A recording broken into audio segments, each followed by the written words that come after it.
Hey everyone, welcome back to this episode of the Pure Fuel Podcast. I'm Eric. I'm Bethany. This is Bethany, and we're going to talk about exploring coffee today. Yes. So we're home based in Detroit, Metro Detroit, and today we're going to talk about some of our experiences as we've traveled. Yes, with coffee. We've been blessed to be able to travel to some cool places, and one of my favorite things to do, like, these are my two things when I go to a new place. I look for a good coffee shop and I look for a good park.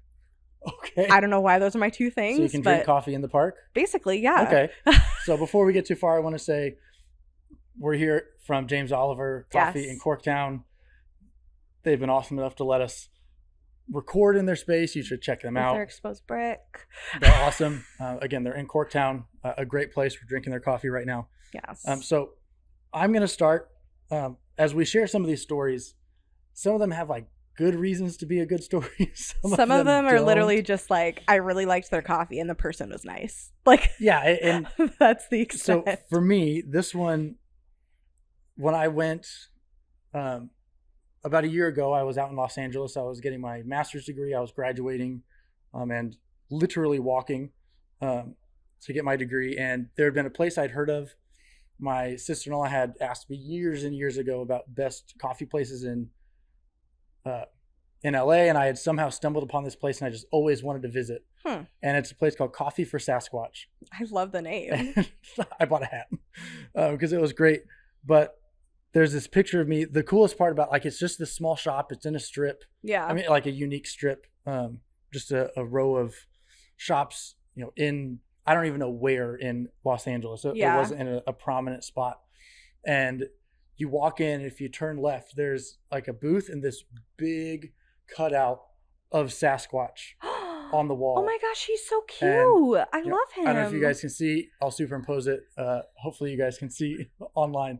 I'll put that photo. That is so fun. It is so fun. And it was like, this is an awesome environment. Yeah. And how they like use the negative space to make Sasquatch. It was just one of those things that, like, I won't forget that spot. Right. Yeah. Like, it's super unique. The coffee was good. Right. Like, it's been long enough. I don't really remember how it tasted. But like, I remember. But you remember the Sasquatch. I remember the Sasquatch. I remember being in there. I remember it just being so fun. And yeah, it was just one of those things like, this is awesome. Yeah. Like, I have this photo of me in front of Sasquatch, and it's the best. No, that's very. So, I would remember that too. Yeah, that's very fun. Coffee for Sasquatch, #1 for me. I love that. What about you? So, one of my favorite coffee shops is somewhere that I went to school in Chicago, and my thing was I always wanted to find a coffee shop where I could get some work done. And I would go to the library occasionally, but this was like my go-to coffee shop. Even like when people would visit, I would take them there. It's called the Bourgeoisie Pig Cafe, which is Say that 7 times fast. Wild name. But it was so cool because it was 2 stories, but it was like a duplex next to a duplex, and both duplexes were the coffee shop and cafe. So like one side was more food, one side was more coffee, and then you could go upstairs and there was seating everywhere, but it was like a house. So like you would go in one area and you could tell that was like the dining room, but they would have couches and little tables to sit at. And I just remember, like, I mean, it makes sense that the space was cozy because it was in a house basically.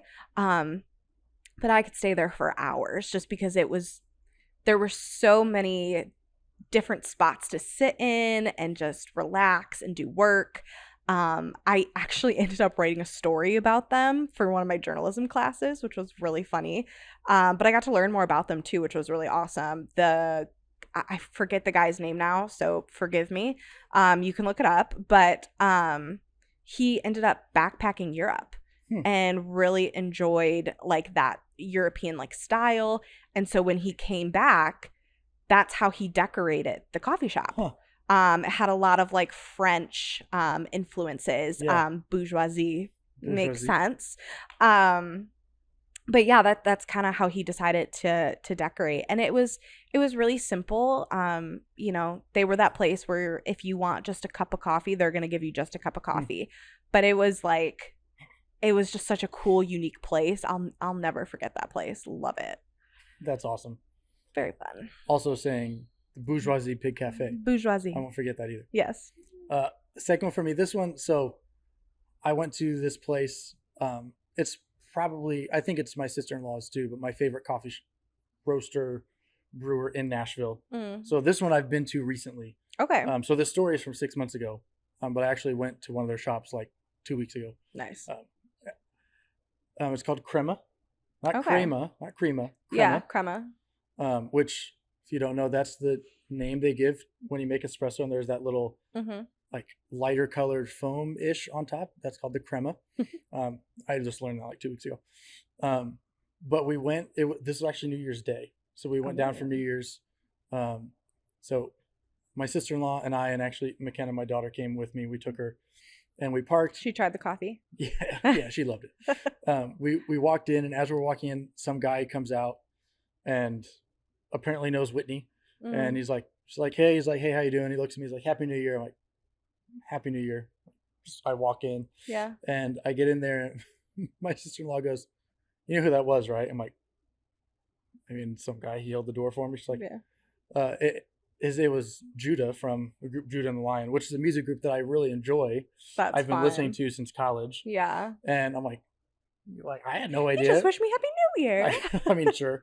But it was just really funny that, like, one, you go into a space and you're like, oh yeah, that's just some guy. I've been listening to him, never met him. Yeah. But like, so that was like fun. Like, hey, I'm in Nashville. I just ran into, I won't call him a celebrity. It wasn't like Tim McGraw but walked out. But someone you enjoy. Yeah. It's like, oh wow, that's cool. He's just an average dude getting coffee at the same place I go to. Yeah, that's cool. But then we went in there, and like, I love I bought some of their beans. I love their espresso roast. And they had some really awesome merch, which is just a really fun thing for me. Like, good merchandise is like an A+ thing. Yeah. It's something you need. And they had stuff. It was just an awesome experience. Like, go in there, and it was just their roastery. So they literally had like 3 seats at the counter, and then everything was their roaster in the back. So it was a good experience. It was fun. That's cool. Yeah. So speaking of like roastery and like that process, my second shop is actually in Chicago as well. The Starbucks Reserve there. So Starbucks has sorry, I nodded like I've been there. It's all right. Yes. They have a few reserves. I know there's one in Seattle where Starbucks originated. I want to say there's like 1 or 2 other ones. I'm not sure, but the one in Chicago is really cool. It used to be a Crate and Barrel, and it was like kind of a skinny place, but it went up, which I guess a lot of like downtowns, that's kind of the thing. But it's cool because every floor of the reserve is something different. So like the first floor is kind of more their merchandise. Their second floor is more like their food and their pastries and things like that. And then the third floor is mainly coffee. Fourth floor is like a coffee and bar area. So they make like coffee cocktails and things like that. And then the top floor is a rooftop where you can go take your drinks or your food and enjoy that. So that's really cool. First off, just that there's so many different spaces in one, store. But it's also like, it's so different than like your local Starbucks. It's not, they don't have the same kinds of drinks. And it's a lot more, we've talked about kind of like the science of coffee. You get to see that. You get to see the different ways that they brew coffee, and you can get coffee flights where they brew the same coffee 3 or 4 different ways. And you taste how each one is different based on how it's brewed, which is crazy. Like, you wouldn't think that it's the same bean, but just because it's brewed a different way, one is maybe a little bit more bitter, one's a little bit more smooth. And like I said, you get to see it. All of the beans are in like the center of the place, and you get to see like how they're transported throughout, the shop. It's a really, really cool place. If you're a coffee nerd, I would recommend going, because you learn, they even have like stories about like where their beans come from, and you get to pick which blend you want. It's very, very fascinating. As someone who's really getting into the science of and creativity of coffee, I'm obsessed. Love that. Yeah. So fun. Another one for me, and this one is a unique piece of the story, is Madcap Coffee. So there's one here in Detroit, originated in Grand Rapids. That's where initially found it. Yeah. I love their downtown Grand Rapids storefront. Mm-hmm. Like it's right on like one of the most walkable streets in downtown, and it's on the corner. I've walked past it, surprisingly enough, but I have not gone in. But yeah, you're right. It's in a good area. Something about it that just like, I never had the coffee when I was in Grand Rapids. I knew people that did. I visited. I might have even had a shirt at one point from back then. That's funny. Because I just love the environment so much, but there's just something about it. But then when I moved here, years ago, they didn't have one, and then they opened one by the Shinola Hotel downtown, and that was the place where I started to develop a taste for coffee. Really? It was actually one of those first places. Like, interesting. It's not actually my favorite anymore. Nothing negative against them. I've just, now that I have a palate, I found that there's some other tastes, but it was the first place I went to. I'm like, yeah, actually, I like this. Like, this is, again, I wouldn't say this now, but back then I'm like, oh, I might drink this whole cup. I don't hate this. Right. Which one? Where before you were like, coffee's not my thing. I don't want it. Yeah. I might sip it. No thanks. I'll send it back, or just give it to my wife, whatever. Yeah. And so there's a special piece in my heart for that place, just because it was really the first craft shop that I'm like, hey, I'm gonna drink this coffee, and I want to go back and get another one. Yeah.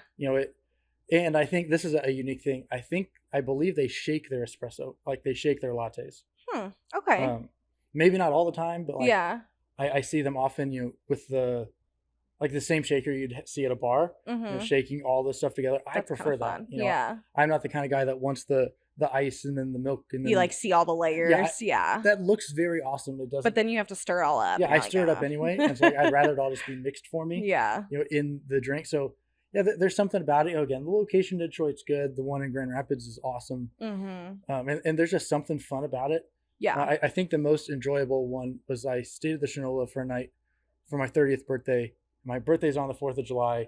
So I woke up that morning and I went down, and the city was a ghost town in the coolest way. Yeah. Like everyone's gone, and Madcap was open. I was able to walk in. You just kind of you felt like you were kind of at home. Yeah. In a weird way in this massive city. So Madcap is a good spot for me. That's very fun.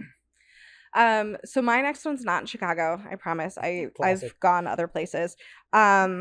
This one is actually a chain. And I think Eric has been there as well. Black Rock Coffee. Yes. I don't think I've been to the same one though. No. So I went to the one technically in Scottsdale, Arizona. So we went on vacation there last year, and I was looking for coffee shops near us because I'm always down to try something new when I'm in the area. I'm not the type of person that's like, let's go to a restaurant that we have back at home. Like I want to go somewhere new. So this place was literally like 2 minutes from the place we were staying. So I was like, oh, let's try it.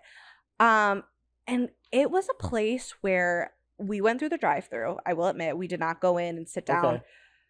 But I still felt so comfortable and at home. They kind of do like the Chick-fil-A thing when like they'll come up and take your order instead of like you ordering through like a weird distorted voice.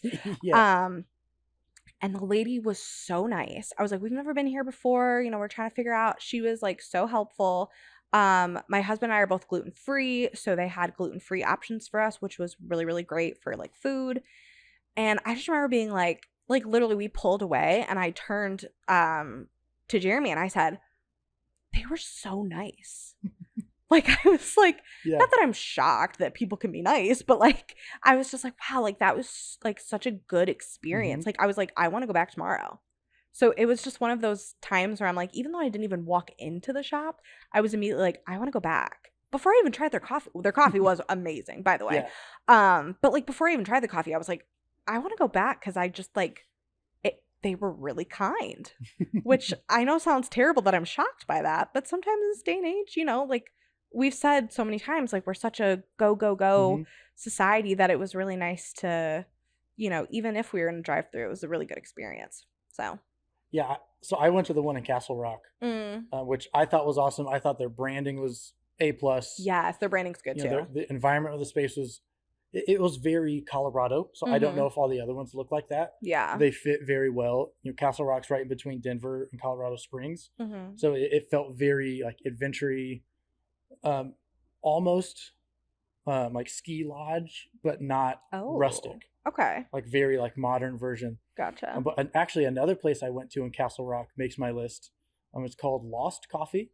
Oh. And sometimes this doesn't happen very often, but I walked in there and just kind of felt like there was just this air about it. Like there was almost like the vibe was almost palpable in a weird way. Interesting. And like I just enjoyed it. It was in a unique part of Castle Rock. You know, that we sat outside, but I also loved their branding. I got a hat from them. It's like a skull. That's fun. Biting a roasted bean. Oh. Yeah, it's like, this is fun. He was like, oh, it's just a skull. I'm like, oh, cool. It's biting a bean. Well, yeah. And at first we thought it was also tied to like Lost, like, you know, they found dinosaur bones in Castle Rock. It's not. Oh. But you could have got that Lost. Like, that'd be awesome. That'd be even better. You'd be maybe near the top of my list. But I thought their branding was awesome. And just, again, another one of those things, like the vibe is great. Yeah. And this is just so much fun. I enjoy being here. You know, it was stamped as a memory. You know, so Black Rock was great. Lost Coffee was great. It was a good time in Castle Rock. Yeah. So another coffee shop that I loved, and it's another chain too, but when I studied abroad, one of the coffee shops on our campus was Costa Coffee. I never knew if I was pronouncing it right, so if it's Costa, I apologize to everyone, but I've been calling it Costa for many years. I mean, like Costa Rica. That's kind of what I was thinking, right? Okay. Yeah. But there was Costa Rica. No. There was one right on our campus, which of course made it convenient for me because I, side note, am a fool, and for some reason, a lot of the schooling in England, they don't give you homework. They just give you final papers or projects. And I spent all my time traveling. And so then I had 2 weeks to do like 5 10-page papers. Oh my gosh. So I needed coffee. But I remember Costa because like it would be like in airports and we'd be like, we loved the coffee so much, like my friends and I, that we would like, oh, we have to go there. Like, right, like I don't even care what else is in this airport. Like, we need to go get Costa Coffee. And one of my favorite drinks there, it was there around Christmas time. And they had a gingerbread latte. And they put a little tiny gingerbread on top. He was so cute. The little things. It really is. It does not take much. Like a pup cup when they put a dog bone on top. Yes. I was like, I don't even care they were treating me like a dog. Like, this is fine. But yeah, that place was super fun. And I just remember, like, my friends and I would just talk about that for years, even after. We'd be like, oh, gosh, you know what we miss? And we'd be like, oh, Costa Coffee. And like, yes. So it's just a fun memory for me. There's another place in Nashville, which I promise I've been to places outside of Nashville too. He just goes to Nashville. I've been curated in my time in Nashville. Yes. I've been given the highlights. But so I when last year, same time I went to LA, actually in Colorado, my wife and I road tripped across the country. We didn't go to Nashville this time, but we visited some shops that they try to bring some things together. Yeah. Like, so we were in Moab, Utah, and it was kind of like coffee in the mountains, and it was okay. I love Moab. We went to a place in like Ohio, and it was kind of like the cabin and coffee, and that's fun. Environment was cool. Coffee wasn't. That's kind of how it goes sometimes. But we went to this place in Tennessee that's coffee and tacos. Which that's my perfect spot. What? It's like it's called Ladybird. So shout out to my sister-in-law for showing us the coolest places. Oh my gosh, I need to go. My wife loved it. Their tacos are awesome. We went there multiple times, like 2 weeks ago when we were in Nashville. That's great. We went more than I'll share. More times than I'm maybe proud to say. We went to this one place, but they serve crema coffee, so that's a piece. Oh, so nice. I told you that place I liked. They serve their coffee. But it's just such a fun little, like, the people were super nice. They had this thing on the back called a Vesta board, which is like an old school, like, train terminal, like, flip. I love those things, yeah. And it was just, it wasn't big, a lot of windows, just an awesome environment. And, like, I never would have thought it's the bringing together of coffee and tacos. Yeah, you would never think that. I thought it would have been But also terrible, that sounds like my dream. But it was really good. Yeah. So That was a fun one, to be able to get coffee that. and tacos in one space, or to stop by and get coffee, or stop by and just get a taco. Yeah. It was a great place. Speaking of food and coffee, so when we were on the West Coast last year, we were in San Diego. And obviously I wanted to try coffee on the West Coast because I don't know, I feel like there's like that's something you hear a lot about, like good coffee on the West Coast. I don't know if maybe it's like the weather and like I don't know, I just feel like that's the thing. But there was this place that I found, the Nectarine, what's it called? Nectarine Grove, which is just Was it in a Nectarine Grove? It wasn't, Oh. which really Sorry. is sad. But I actually picked that place because they had gluten-free like pastries and stuff. I can see you picked a nectarine. I picked a nectarine. Sorry. No, I picked it because I knew they had gluten-free options and things like that. And my biggest thing for anyone who's gluten-free, it is so hard to find gluten-free croissants. I don't know why. There's so many gluten-free bakeries that like are amazing, and I could talk about them for years. There's no gluten-free croissants. This place, almost the best croissant I've ever had, gluten-free or not. Delicious. Their coffee was so good. I ended up actually getting matcha from there. But they had a lavender matcha, which like is so straight up my alley. It was just very like herbal and like cozy, and they had outdoor seating. I just remember we sat outside and I was like, this is so peaceful. I'm just eating my little croissant, drinking my matcha. Like that was like, it's literally such a core memory for me that one of the, like the widgets you can get on like the iPhone, and like you can just choose ones that are like images. Literally one of mine is just an image of those croissants. Oh. So shout out Nectarine Grove. I think croissants. of you always. All right. One quick one each. Okay, sounds good. This one is a chain, and it's actually a drive-through only chain. Oh. So like I said, they can be good. Yeah. So one shout out 7 Brew. Kaylee loves them. They're in Indianapolis. They're coming to Michigan. We're excited. But when we were driving cross country, we were in Iowa, specifically Iowa City. We had been driving for a very long time, and nothing necessarily against the state of Iowa, but it looked very similar the whole time. It was pretty boring. We were pretty tired, and we pulled up to this place called Scooters. We'd never heard of it. Oh. And it was just like a breath of fresh air on this road trip. The coffee was really good. This one actually had an inside. Oh. So there's one near us. It doesn't. This one actually did. It wasn't big, mm-hmm. But it had an inside. We took a picture by the wall that was like Scooters for Life or something. That's really fun. With like a neon sign. And it was just one like really fun, like, hey, this is an awesome pit stop. Yeah. Is it going to be my favorite coffee? I don't know, but this was exactly what we needed at exactly the right time. Yeah. But also, Scooter's coffee is really good. It is good. I actually very much enjoy their coffee. My last one actually is, I think it's a drive-through only place. I'm not actually sure. I've only been to one. But when we were in Richmond, Kentucky, we went to Dutch Bros. I don't know if you've ever heard of it. I have heard of it. It's also a chain, and like sometimes like if it's a coffee chain and it's not local to us, I'm so down to try it. Mm-hmm. But we went through, and again, it was kind of like Black Rock, where the people were out there, they were taking our order. I told the lady, I was like, we've never been here before. We had actually brought my brother-in-law and his girlfriend with us, and they had never tried it before. And so we all ordered something different.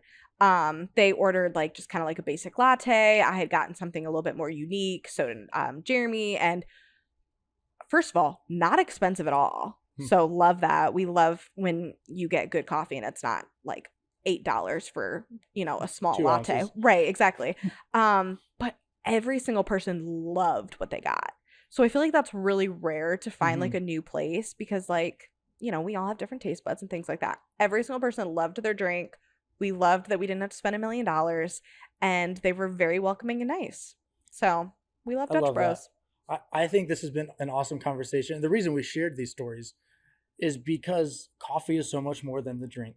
Yeah. Like none of these, well, I guess I had a few that were a few weeks ago, but a lot of these stories were from a year or multiple years ago. Yeah. And I still remember them. And that's, as we continually engage in the concept of coffee culture and further this conversation, that's a piece that we think is significant. And like it's it's an experience beyond the cup. It's not just, hey, I got a coffee here, and I don't think I've ever heard anyone tell me a story of the best McDonald's coffee they ever had. Right, exactly. Like unique coffee shops you'll remember because of the environment, how wonderful the coffee was, the people that you met. It's different than your normal day to day. Yeah, and all of them have different reasons why I love them. It's right, exactly. Yeah. This is objectively great or objectively terrible. It's, hey, I like this part of this place. I like this part of this place. And I would probably go back to all of those on my list and others I didn't mention. 100%. Yeah. Are they my favorite? I don't know. Do you serve tacos with your coffee? Do you really I'd like a taco right now.